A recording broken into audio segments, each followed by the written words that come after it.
سلمان خان کو کالے ہرن شکار کیس میں 5 سال قید کی سزا۔ جودھ پور۔ بھارتی ریاست راجستھان کی عدالت نے سلمان خان کو کالے ہرن شکار کیس میں 5 سال قید اور 10,000 روپے جرمانے کی سزا سنا دی۔ بالی ووڈ اسٹار سلمان خان پر الزام تھا کہ انہوں نے 19 سال قبل 1998 میں راجستھان کے شہر جودھ پور میں فلم ہم ساتھ ساتھ ہیں کی شوٹنگ کے دوران اجازت نہ ہونے کے باوجود نایاب کالے ہرنوں کا شکار کیا۔ مقدمے میں اداکارہ سونالی بیندرے، تبو، نیلم اور سیف علی خان بھی نامزد تھے۔ کیس کی گزشتہ سماعت 28 مارچ کو ہوئی تھی، جس میں مجسٹریٹ عدالت کے جج دیو کمار کھتری نے فیصلہ محفوظ کیا تھا۔ عدالت نے حکم دیا تھا کہ فیصلہ 5 اپریل کو سنایا جائے گا اور اس موقع پر تمام ملزمان عدالت کے روبرو پیش ہوں۔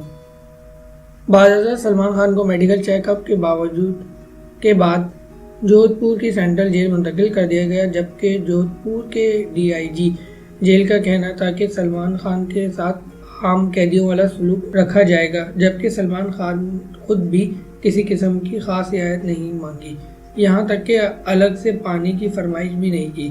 انہوں نے کہا کہ سلمان خان کو وارڈ نمبر 2 میں منتقل کیا جائے گا، جہاں ان کی سیکیورٹی کے سخت انتظامات کیے جائیں گے اور انہیں قیدی نمبر 106 دیا گیا ہے، جبکہ کل تک انہیں جیل کا یونیفارم دے دیا جائے گا۔ عدالتی فیصلہ سنتے ہی سلمان خان کی بہنیں ارپیتا اور الویرا رو پڑی، جس کے بعد عدالت میں جذباتی مناظر دیکھتے گئے۔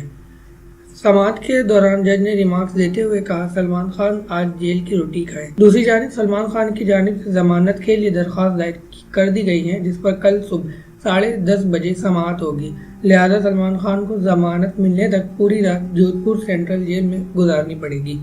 واضح رہے کہ سلمان خان ان دنوں فلم ریس 3، دبنگ 3 اور بھارت جیسی میگا بجٹ فلموں کی شوٹنگ میں مصروف ہے، اور اگر سلمان خان کو جیل ہو جاتی ہے تو فلم سازوں کو تقریباً 400 سے 600 کروڑ کا نقصان اٹھانا پڑے گا۔